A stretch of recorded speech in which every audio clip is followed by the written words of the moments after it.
It's time to open up your eyes, 'cause we were made to fly. We can do anything.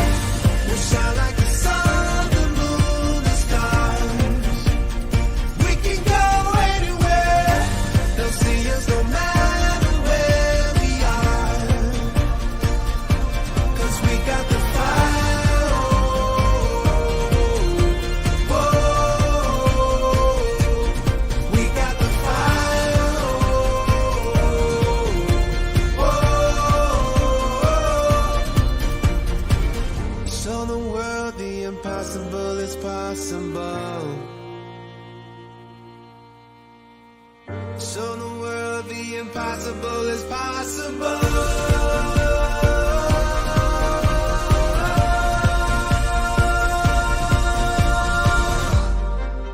There's a moment when you understand. You don't gotta follow all the plans.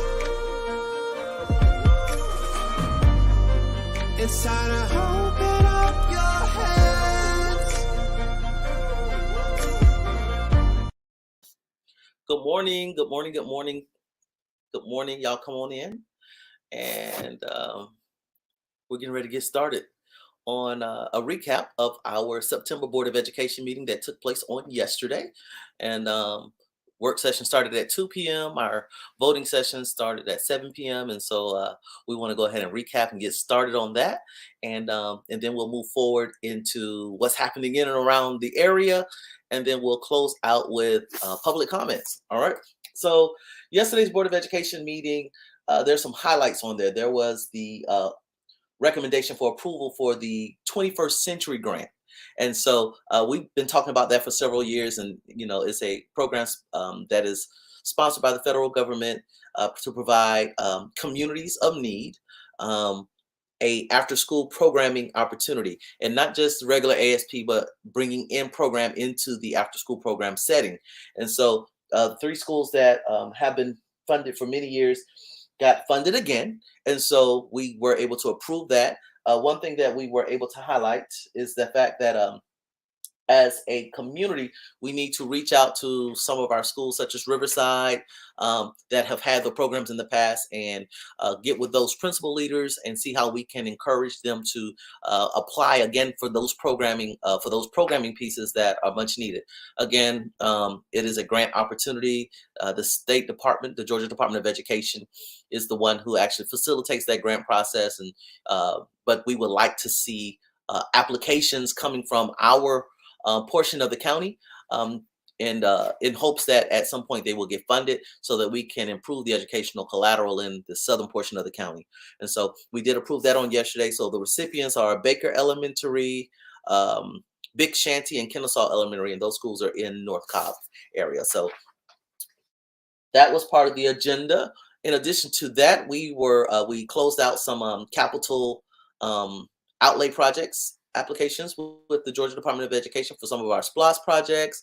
In addition to that, we approved some purchases, some SPLOST purchases, and then we as a board also approved rules of attendee conduct for the public meeting. So there's been some new procedures in regards to those that attend our public meetings once a month.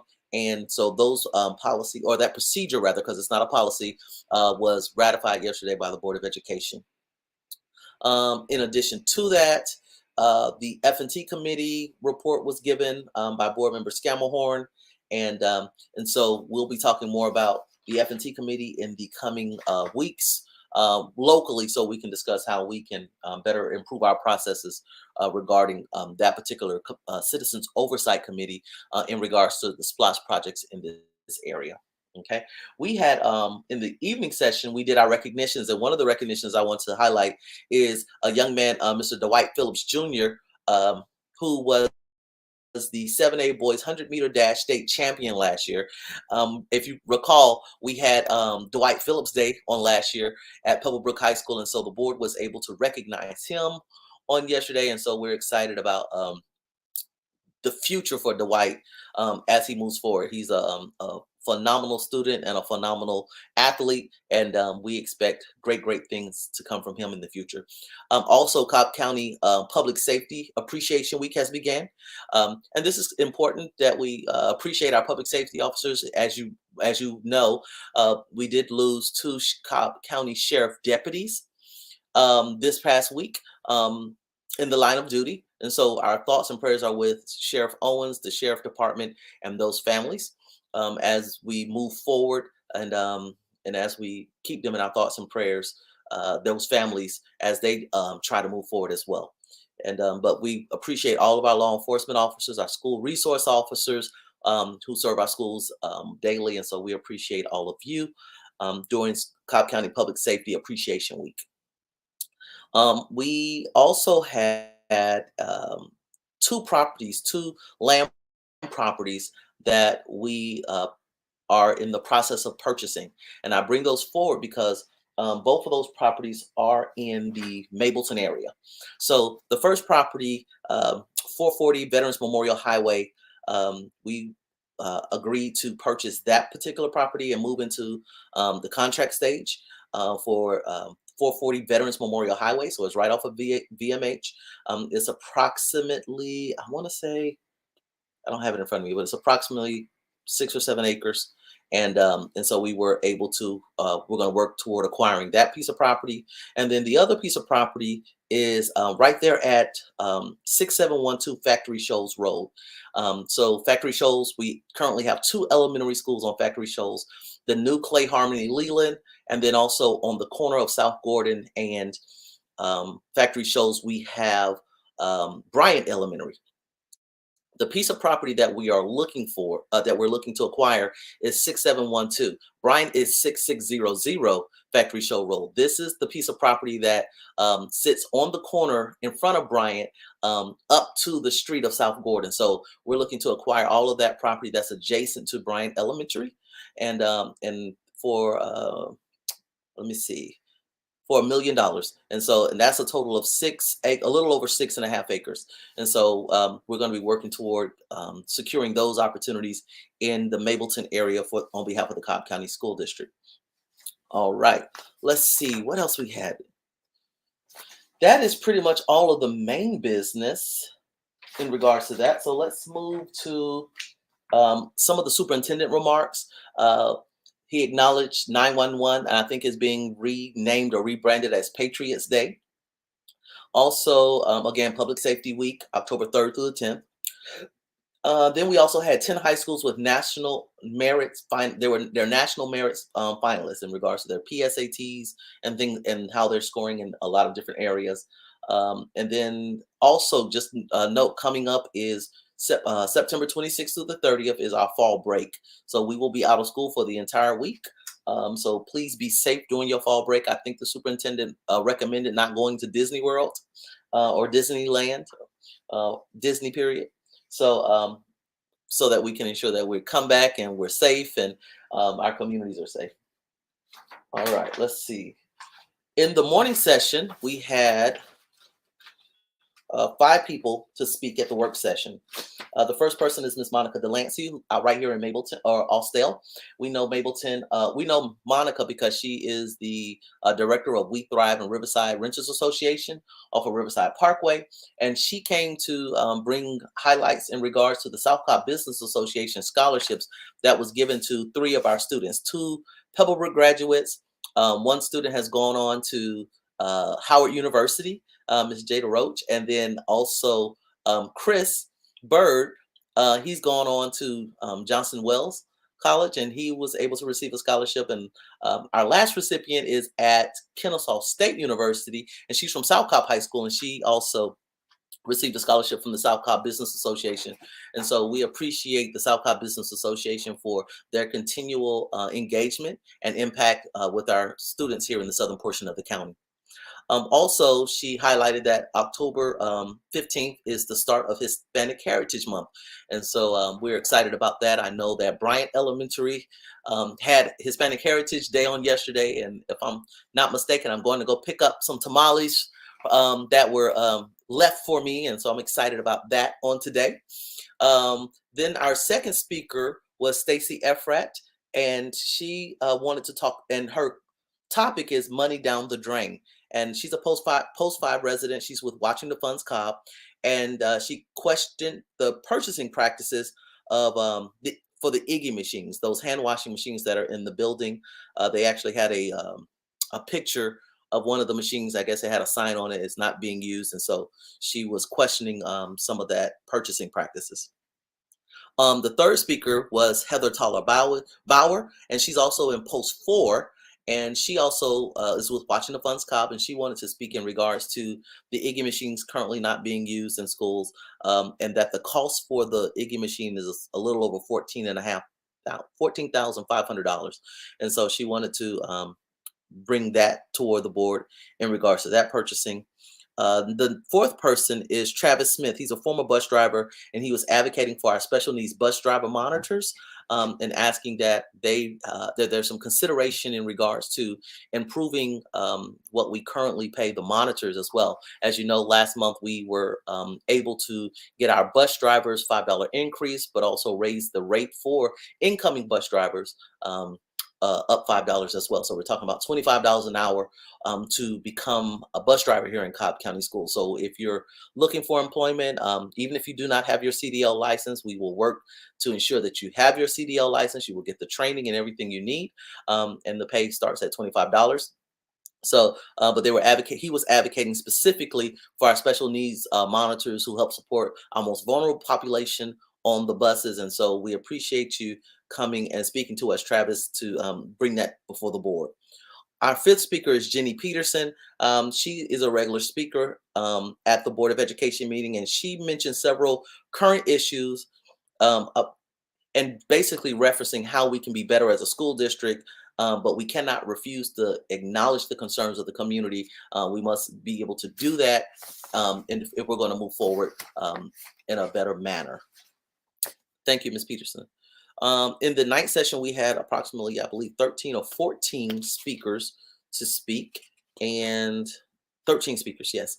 Our first speaker was Ms. Tova Ringland. And so Ms. Tova Ringland is a regular at the Board of Education meeting. We appreciate her advocacy for our students with special needs. At this particular one, she mentioned that the CDC mentioned that 37% of students have experienced some type of mental health concern or challenge as a result of COVID-19. And she was bringing that to our attention in regards to how we support students with special needs and supporting the mental health of our students as well. Mr. Michael Garza, also another attendee who attends on a regular basis, he spoke to us in regards to the procedure that we were working on, the attendee conduct for public meetings. And he mentioned issues of the board being non-responsive to the needs of the community. And so that was his concerns. The third speaker is Patricia Kincaid, and she is an 11-year veteran bus driver. And she wanted to speak on behalf of bus drivers and expressing that there were some things that she thought would be should be considered in order to ensure that we have bus drivers and that we can better recruit bus drivers. She mentioned that making bus driving, being a bus driver, a career opportunity and not a part-time job, making sure that drivers were able to get 8 hours a day would be some of those considerations, and that would help us with our shortage and encourage more bus drivers in addition to the rate increase that we just gave. So Ms. Patricia, thank you for bringing that to the Board of Education. Those recommendations were definitely received. The fourth person, Ms. Melissa Martin, she referenced the July meeting, and she targeted the policy of the attendee decorum as well. She was basically stating that in our July meeting, we had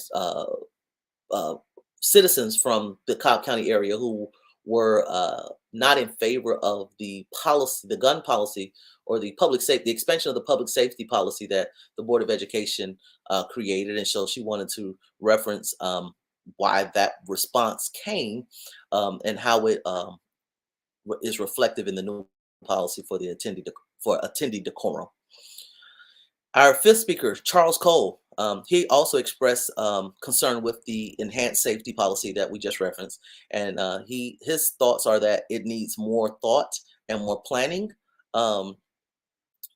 and also advocated for programming such as Be Smart and other resources versus arming personnel with guns in the buildings.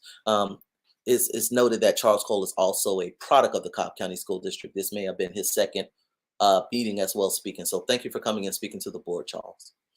Our sixth speaker is Elise Paquette. She's a mom of three. Last month she came and she prayed during her public comment, and she did the same again this particular Board of Education meeting. This particular Board of Education meeting, she called each board member by name. And I have to review the policy, but I do believe that is outside of the policy parameters to actually name board members in your public comments. So I'll reflect on that and find that particular policy item, and I'll forward to you. I will forward it to you, Ms. Paquette, so that we can ensure that we are following the policies and procedures. Ms. Jennifer Susko, she is the seventh speaker. And she also spoke in regards to the response of not just the community, but the response of the conduct of the community, but the conduct of the board as well, and stated that board members are non-responsive and that that should change. Let's see. The eighth speaker, Jeff Hubbard, he came and spoke before the board. Jeff Hubbard is the new president of CCAE, and that's the Cobb County Association of Educators. And he was advocating on behalf of extra teacher pay for teachers and paraprofessionals. And he listed out 4 bullet points. I'm gonna read them. $20 per class period for teachers when they use their personal planning to cover a teacher's short-term absence of 1 to 5 days. Also a bonus or a pay extra $25 per class period for teachers when they use their planning period to cover a teacher's long-term absence beginning on the 6th day. $50 per teacher when students are added to their classroom from classes without a substitute teacher for that instructional day. And then $35 per day for paraprofessionals when they cover a teacher's absence. So these are some incentives that he is requesting on behalf of the Cobb County Association of Educators. He actually presented what the superintendent of Muskogee County did, that's down in Columbus, Georgia, what he did back in August in regards to using extra, using the ARPA funds or the CARES Act money to help support some of the different initiatives that we just mentioned here. Let's see.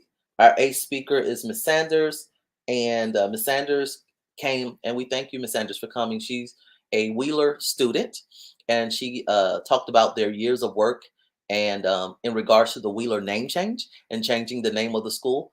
She requested that we reevaluate the name change policy, the policy on what we use to name schools, and that we also be responsive to the work that they've done over the last couple of years and not allow the response to be stagnant from the Board of Education.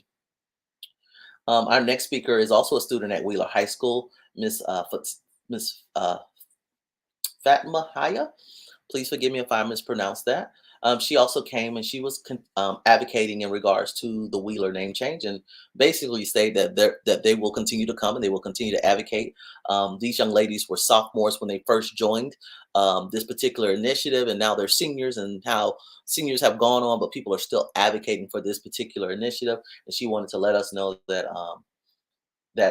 she desires that they're not actively ignored, but they will continue to move on and move forward. All right. Our next speaker was Mrs. Laura Judge. She is also with Watching the Funds Cobb, and she comes to speak on a regular basis. And what she did first was she apologized to the non-Christians for the speaker that did the Christian prayer. Then she also went on to speak in regards to IGGI not being in use in schools, and that the total cost of IGGI was $9 million versus the cost of Centegix was, $2 million. And so she gave that parallel in regards to those particular purchases with the Cobb County School District. Our next speaker, number 11, Sanchez Gabriel. He's a Walton High School graduate, and he also had some concerns in regards to the enhanced security policy that the Board of Education approved on last month. And he states that armed security doesn't remedy or impact gun violence in schools. And so his suggestions were that we would revisit that particular aspect of the policy. Number 13, and our last speaker is Leah Christensen, and she's from Area 6. She's a special needs bus driver, a bus monitor. Sorry, she's a special needs bus monitor, and she was requesting an increase or a raise for bus monitors as well. And I want to, I'm probably going to call Miss Christensen today. Leah, you did an excellent job on yesterday. And I knew it was your first time coming to speak before the Board of Education. And you were very nervous. But what the impact of what you were saying was received. And so I'll give you a call today in regards to that. All right, that was it. I do want to make sure that I give you some highlights in regards to what is happening in regards to the redistricting and of the Pebblebrook cluster. We've been talking about that for several months now, and we are now getting into the phase where we're looking to begin public meetings in regards to who is going to attend Betty Gray Middle School, who is going to be attending the Lindley Middle School on Veterans Memorial High School. As August of next year, both schools will be a 6 through 8 middle school, the traditional middle school model. So we will no longer have the 1 year academy at Lindley 6th grade academy. It has been renamed as of last month to Betty Gray Middle School, and the plans is that next year it will become a 6 through 8 middle school. And so we will engage both Lindley Middle School and Betty Gray Middle School in the next couple of months in regards to what the redistricting looks like and who will attend what school and what next year looks like. And for those that are in 8th grade or going to the 8th grade, some of the options that they may have if they desire to stay at Lindley versus going back to Betty Gray. And so we'll be able to talk about that in the next coming months. So be on the lookout for that.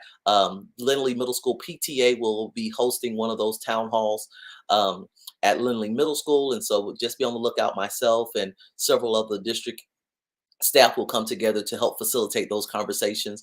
We're going to talk about what the future of Lindley and Betty Gray Middle School will look like. And so we're excited about some of those changes and some of the improvements that will be coming to the Betty Gray Middle School as well, some classroom additions and things of that nature that's going to enhance the learning environment at the Betty Gray Middle School. So we're excited about that.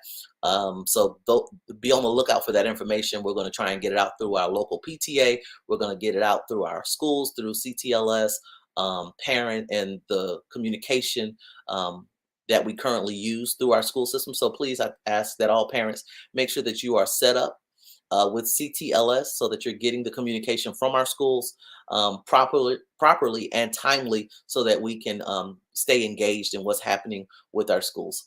All right. I don't have anything else. Let me check the comments and see if we have any comments. No comments today. So, hey, just a reminder that at the end of this month, starting September 24th, we will be on fall break. So we will not have school for 1 complete week.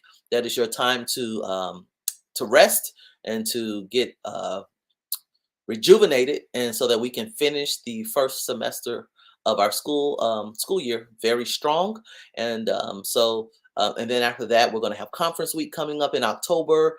Then, of course, the end of November is Thanksgiving, and then a few weeks after that, we will be on winter break. And so we have a lot of things that will be happening fast over the next couple of months. So just be on the lookout, have all your communications avenues updated so that we can get all that information to you.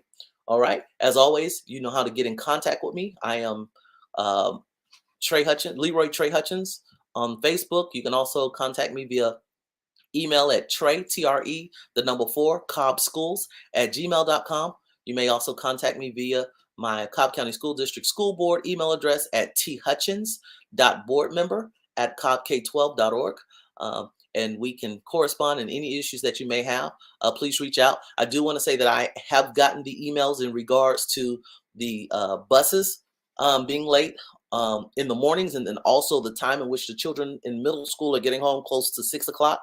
I had a parent reach out to me in regards to the bus at Lindley Middle School not picking up kids until 5:45. And so what is happening between 4 and 5:45?